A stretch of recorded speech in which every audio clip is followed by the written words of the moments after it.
এবার চলে আসলো এখনকার সময়ে বর্তমান মার্কেটের কমপ্লিট বক্স অর্থাৎ বেসের বক্স, সেটি হচ্ছে পোপের LD18। আপনারা লক্ষ্য করবেন অনেক বড় ক্যাবিনেট হয়, সেটিতে উল্টো করে স্পিকার ভেতরে ভরা থাকে, প্রচণ্ড ভাইব্রেশন হয় এবং বেস হয়। আমরা নিয়ে আসলাম তার কয়েল পোপের স্পিকারে, বা আমরা যেই পোপের অরিজিনাল যদি আমরা ক্যাবিনেট বক্স সমত কিনি, একদম কোম্পানির অরিজিনাল কমপ্লিট বক্স যদি কিনি, সেই কমপ্লিট বক্সে যে স্পিকারের কয়েলটি থাকে সেটি একবারে এরকম থাকে।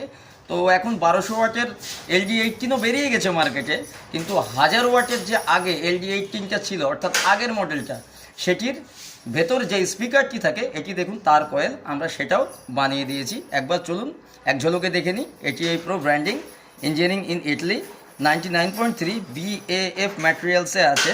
ইন আউট সেটা দেখতেই পাচ্ছেন, এবং অনেক লং করে একদম পুরোপুরি জেনুইনিটি বজায় রেখে আমরা এটাকে বানিয়ে নিয়েছি। একদম দেখুন অনেকটা বড় স্তর নিয়ে কয়েলটি পাকানো আছে, ইন আউটে আছে। আর এখানটায় দেখুন ব্ল্যাক ডটেড এই পেপারটি দিয়ে দেওয়া আছে। আর এখানটায় আমরা আরেকবার দেখে নিই, 1000 ওয়াটের coil, 8 ohms in out voice coil. বাস, এবার কোনো টেনশন নেই বন্ধুরা, অরিজিনালের মতোই আশা করি ভাবতে পারেন।